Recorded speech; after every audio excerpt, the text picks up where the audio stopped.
Welcome to the deep dive. In a world just saturated with information, where does a community turn for reliable, integrity-driven news? Today, we're exploring a really fascinating answer to that question from the Philippines, the Cebu Press Club. That's right. We've got quite a stack of documents here. They outline a pretty bold mission, their, well, unique membership approach, the structure they use, and even the solemn oath their members take. So our mission, really, in this deep dive is to pull out what truly defines this club. What does it mean for the future of journalism and public service? You know, not just in Cebu, but maybe as a model elsewhere. Yeah, definitely. So if you're curious about what actually goes into building a media organization that's, committed to trust and truth in the 21st century, you're absolutely in the right place. Let's delve into it. Okay, let's start with the basics, the fundamental question. What is the Cebu Press Club? Right. Our sources, they describe them as a dynamic alliance of journalists, media professionals, and communication advocates. Their grand vision, they say, is to build a united and progressive media community that champions integrity, independence, and inclusive storytelling. Yeah. That's quite a statement right off the bat, isn't it? It absolutely is. And their specific mission, it goes beyond just, reporting the news. They really aim to empower media practitioners. How so? Well, through solidarity, development, and principled reporting. So this isn't just about the final output. It's about fostering an entire environment, a whole ecosystem. Right. They're dedicated to promoting press freedom, supporting professional growth, engaging communities directly, which is key, Right. fostering responsible dialogue between the media and government, and inspiring that next generation of, as they put it, truth-driven journalists. I was really struck by this very specific and vivid analogy they use, comparing their role to the CCLEX bridge. Can you elaborate on that? What makes that metaphor work for them? Yeah, it's quite powerful. So the CCLEX bridge, for anyone unfamiliar, it's this major iconic structure in Cebu, literally connecting islands. Right. So the Cebu Press Club, they draw right on that image. They say they stand as a bold connection between truth and the people, a structure of hope-linking islands of ideas, and a testament that every story, like every span, must be grounded in purpose and built to last. It's incredibly evocative. Wow. But, building bridges, that's hard work, right? It means navigating all sorts of different opinions, sometimes facing resistance to certain truths. Absolutely. And their slogan really captures this. Beyond headlines, we are Cebu's voice.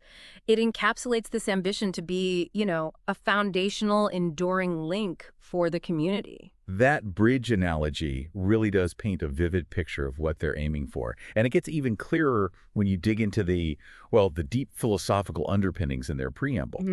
These aren't just like mission statements. They feel like the actual bedrock of their identity. For instance, they believe free media is a matter of privilege. Yeah, that's interesting. We often hear about press freedom as this inherent right. What does it mean for a club like this to frame it as a privilege? How might that shift a journalist's mindset? Maybe their responsibilities compared to, say, a more Western view? Does it imply a different kind of accountability, you think? That's a really crucial distinction. Framing it as a privilege, it sort of implies a responsibility that comes with it, almost like a stewardship, It's not something to just be taken for granted, but something you earn and uphold through ethical practice. This perspective, I think, it likely encourages a higher degree of self-regulation, a constant awareness of the trust placed in them. Makes sense. And they also emphasize these unique principles like sometimes a whisper is enough. And wisdom is stronger than intelligence, which even extends to believing every creature, big or small, has wisdom to share. I mean, these are quite profound ideas. They suggest a kind of journalism that values deep understanding and discernment over just noise or, sensationalism. And their commitment to true public service, embodying volunteerism, this idea of giving without expecting reward, that feels like a really significant differentiator in today's media world. It truly is. These beliefs, they really set them apart. They're explicitly committed to justice and equity, and they declare flat out, we entertain no partisan politics. That's a big one. Absolutely critical, especially today with everything so polarized. They also state that human resource is the strongest asset of all, and maybe most importantly, credibility is our greatest strength. Right. These aren't just abstract ideals. They're meant to be the actual foundational principles guiding their operations, their interactions. It's a very robust ethical framework they've built. Those are incredibly high ethical standards. But, practically speaking, how challenging is it for an organization to really consistently uphold something like no partisan politics? especially when reporting on sensitive local stuff. That's the million-dollar question, isn't it? Yeah. Do the documents mention any mechanisms they have Yeah. to ensure they stick to it or maybe even address breaches? Well, the documents we have don't detail specific internal enforcement mechanisms for political neutrality. But the strength seems to lie in the very public declaration itself and in that solemn oath members take, which we'll definitely get to. Okay.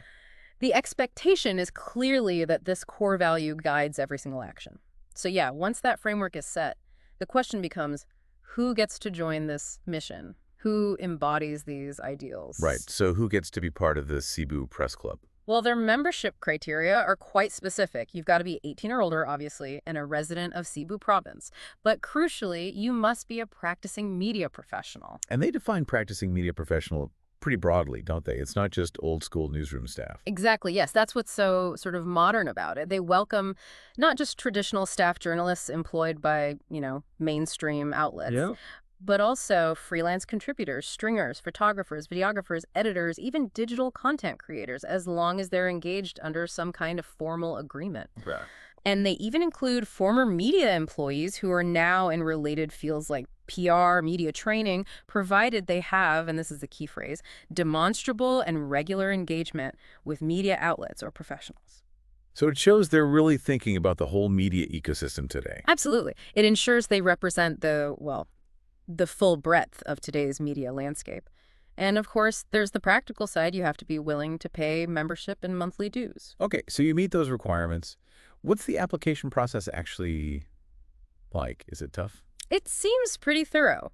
You submit an official application form, naturally, along with supporting documents, things like proof of age, residency, and crucially, that proof of media employment or engagement. Like what? An ID card?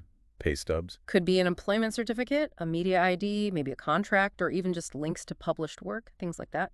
Then the membership committee reviews everything. And they might even conduct interviews, it says here.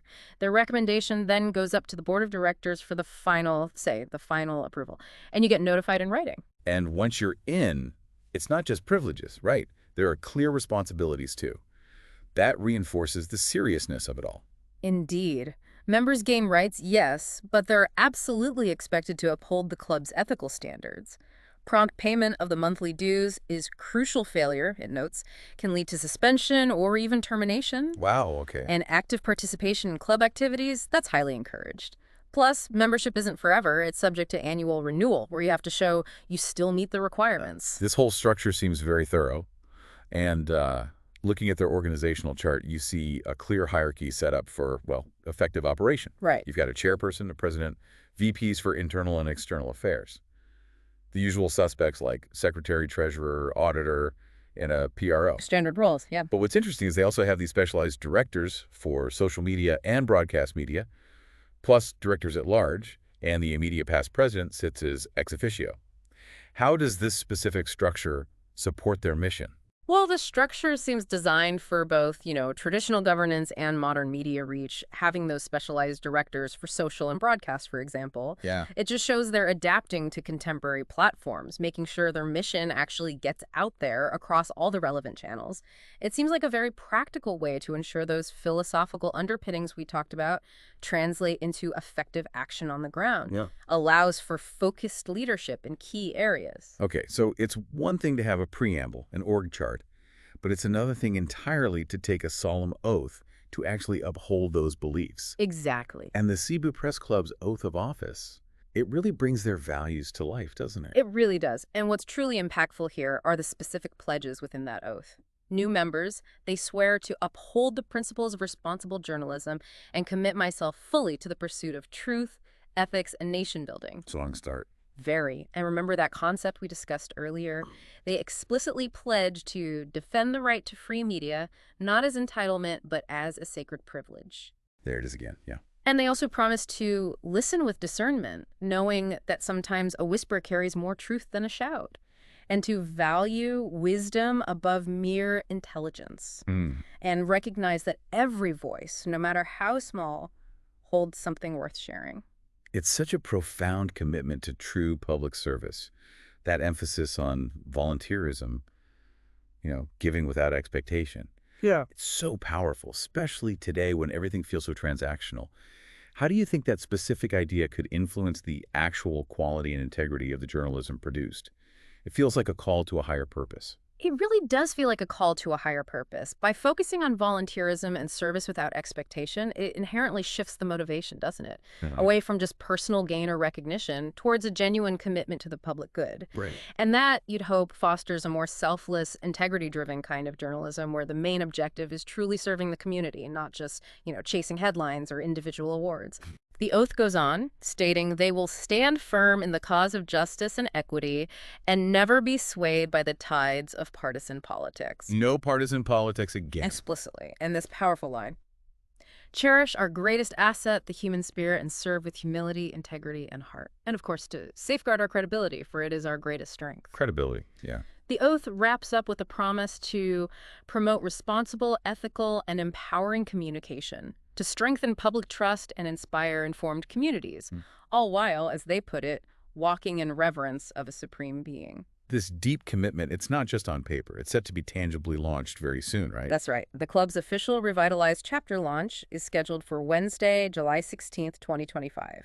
10:00 a.m. at the Raja Park Hotel in Cebu City. And this isn't just like a ribbon-cutting ceremony. It includes the kickoff of their weekly media forum. Exactly. And it'll be aired live across CCTN, DYLA, and other partner radio stations. So they're really framing this as ushering in a new era of independent, community-centered journalism.